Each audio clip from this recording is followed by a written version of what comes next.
How's it going, everyone? Welcome back to another video. We have quite a bit to get through. Mods are doing the round, Bethesda Bad, NPC faces, as we're going to see.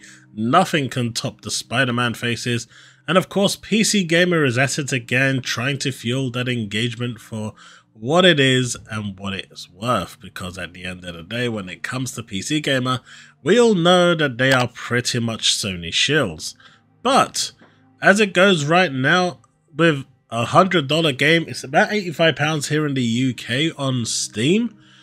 Currently, for the first 24 hours, 234,500 people were actually playing Starfield. Now, bear in mind, this is with Game Pass and the fact that it's early access, so the September 6 numbers should be quite extraordinary when they finally turn around. So for those people that were saying that, you know, the games just don't do well if they're on Game Pass, well, here's to say you are wrong. And if these numbers are anything to go by, hopefully we'll be seeing something special.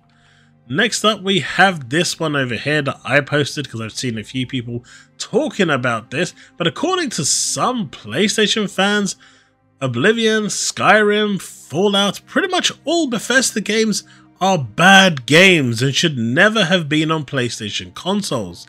So, Peter Hines, Todd Howard, if you're seeing this, a lot of PS fans really do not like your games, and the fact that now they're on Xbox, I think they found their perfect home. If they don't want them, we'll take them. I mean, as I said here, how hard are they hurting right now? Despite all the trash talk they're doing, I'm pretty sure they're hurting right now. Now, for those of you that love to mod, and this actually does work. Now, for those of you that are with NVIDIA graphics cards, as you know, AMD has a partnership with Starfield, but there is a DLSS mod. I tested this last night, and it works a treat. Now, the way you need to install this isn't quite as they say for Game Pass users. Now, you have to put this in the root of the folder. However, when it comes to Game Pass users, when you go into the Starfield folder, you'll have a content folder. You need to place this into the content folder. So it'll be content, mods, and then whatever the folder name is for that you need. I mean, the folder's all there, all set up for you, but it needs to go into the content folder. Once you put it in there, you download the necessary files, place them into the relevant folder. You go into the game, press the end key on your keyboard, and you can select this. F being the highest DLSS. I've settled on D, which I think is about right for me. It kind of prioritizes image stability and quality, so that worked for me really, really well. And my game was locked at 60. I could probably push it higher, but as I'm streaming, I've noticed that having it above 60 causes a lot of problems. But still, really, really nice. And of course, we can see here, according to, yeah, I'm not going to say that name because of YouTube algorithm, there is 84 mods. In fact, when I checked last night, there was over 120 mods already for this game. The game's only been out for a day and they're already rampant. There's reshade mods and all sorts of mods out there for it. And as you can see here, you've even got a weight mod giving you over 101,000 weight. Now, I don't agree with this sort of mod. I know some of you are going to jump at the gun for it because at the end of the day, it does simplify the whole game and that encumbered feeling, but I think that actually adds to the experience. So I'm personally not going to use this. The only one I'm going to use for now, at least, is the DLSS mod because I think that's actually pretty big improvement if you're running on a low-end graphics card. I'm not, but because I'm streaming at the same time, it does really help. But we're at that time again where we talk about our challenge. The last video I set you a humble 250 likes and you smashed it with over 900 likes. Insane, people, insane! Over 900 likes! Thank you so much. Thank you so much for your continued support. We're almost at the elusive 5,000, which was my goal for this year. I can't believe it. You're all amazing. So thanks so much for your continued support. In this video, we're going to be setting a humble 250 likes again. Let's see if we can smash it. But our next story is somewhat special.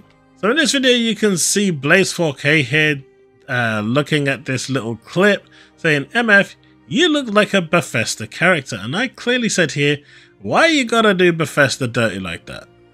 I get others trying to trash it, but dude, I mean, why would you say that he looks like that? Clearly this looks 10 times better. Really, dude? I mean, Colt says Blaze, Gaz is laughing, Meth Guy at it again. I mean, calling him a Bethesda character is an incredible insult to the talent at Bethesda. There's no way, these characters look nowhere near like he does. They trump him in every way, shape and form. So this next section is quite special, with PlayStation fans complaining that, you know, people of color representation is bad here. Yet in Final Fantasy 16, they were complaining that there is no people of color representation, and when explained apparently about the law and everything else, it was totally accepted that it was okay for it not to have any color representation. And if that's the vision that the directors have gone with, that is the vision that they've gone with. But they were openly happy to accept that no people of color representation needed to be made. Yet over here, you've got a varying degree of colors that can be chosen, and they have decided that now's the time to attack Bethesda for actually doing representation. You can't make this up, people. You literally cannot. In the last video, I spoke about how people were now calling the situation with Starfield, where people were getting upset, or, you know, with the S-Class gamer with his gas giant being called out, being racist. They were using the race card, and now they're using the people of color card here. I mean, you literally cannot make this up. This is how sad things are getting at this point. So this is over here. A lot of people are talking about the NPC faces. You saw that Dreamcast Guy was talking about the NPC faces. You saw that the previous person was talking about how the faces aren't great and that they need to talk about this and all of this and all of that. Well, let's just have a look and see how Spiderman, Sony's pride and joy, handles, you know, faces. Let's see how they do it. My dude. My dude. My dude.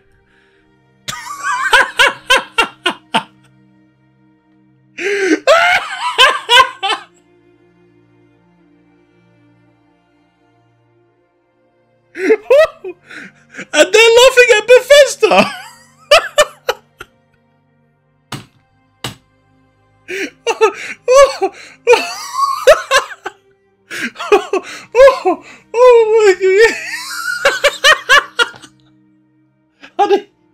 Honey, come this way.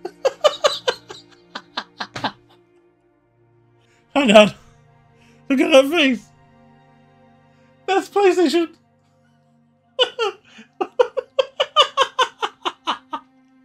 Guys, if you can see her face right now, go and say something. That's the power of PlayStation. Square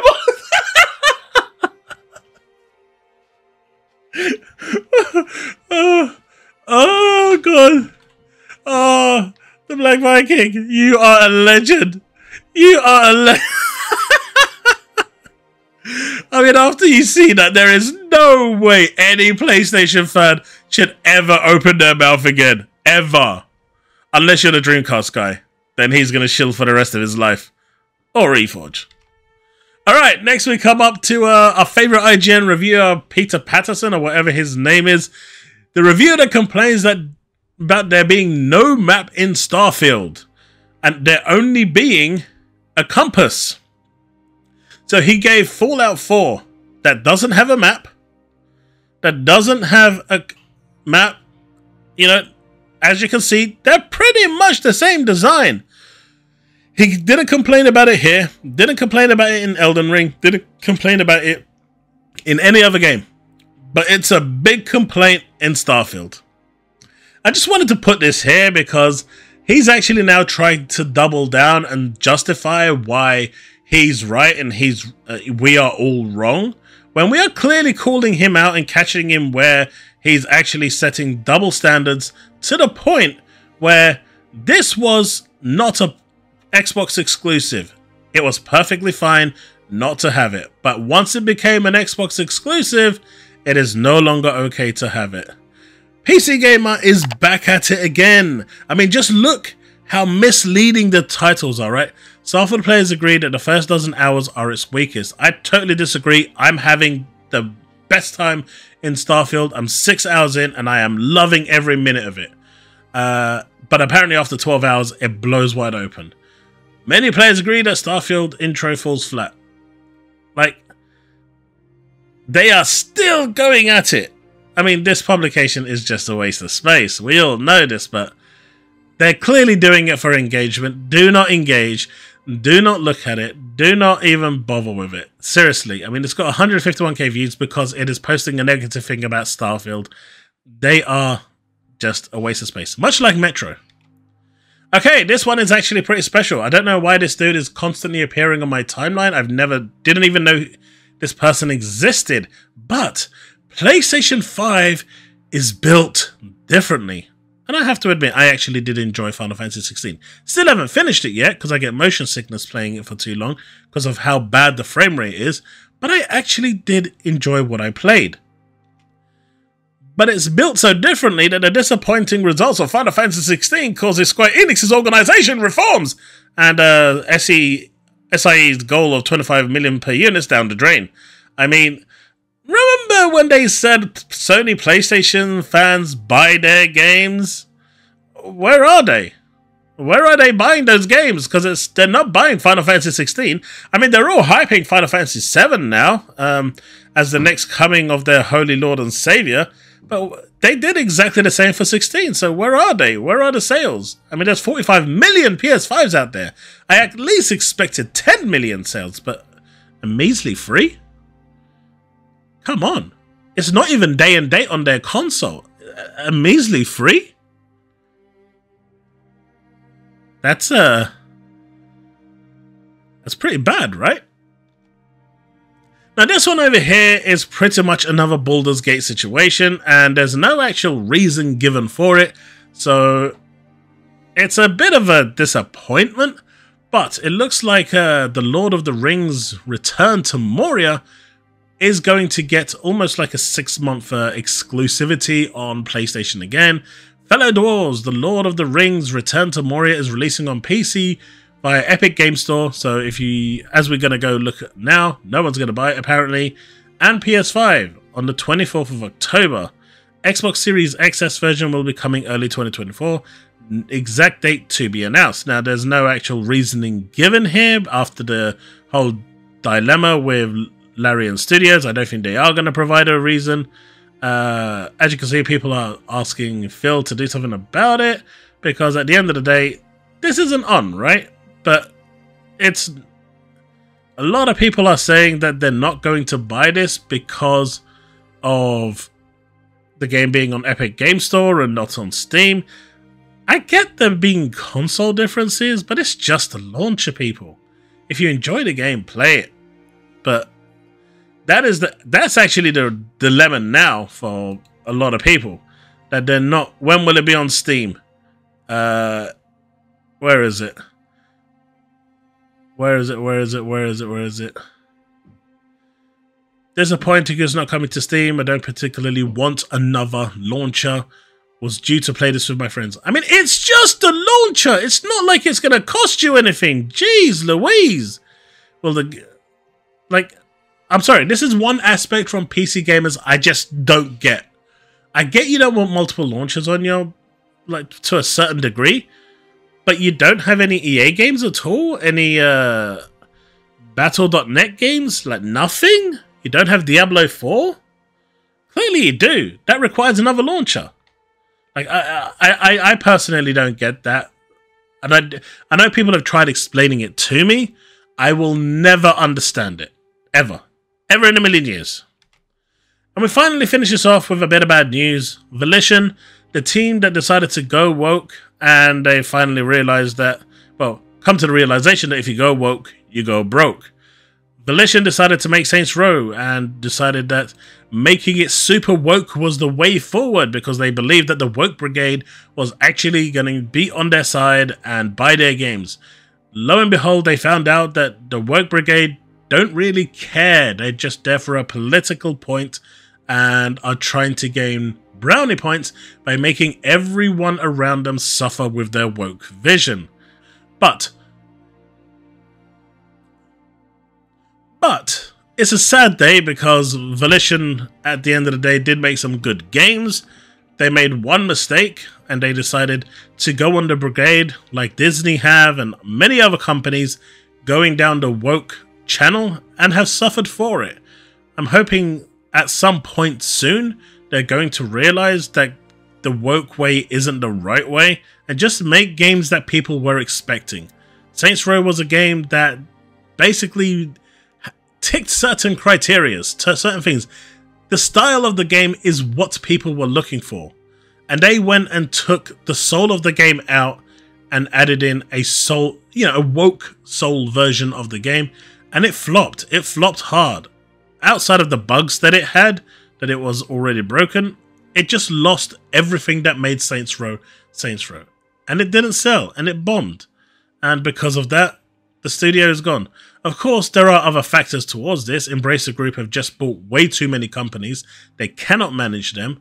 And I suspect more studios will be shut down in the coming months, year, because at the end of the day, Embracer Group is now just way too big. They've just bought way too many. And realistically, has Embracer Group really made anything over the past... I mean, what have they done over the past 3, 4, 5 years that's been worth a damn? I can't actually remember anything.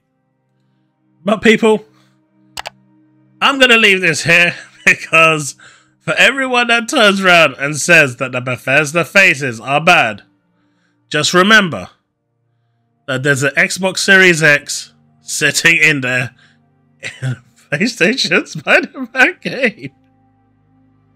I can't even look at that. I took that. Alright guys, thanks so much for watching. Don't forget to like and subscribe. 250 million like challenge. We're almost at 5,000 subs. Let's make this happen. And I'll see you in the next one. Remain legend.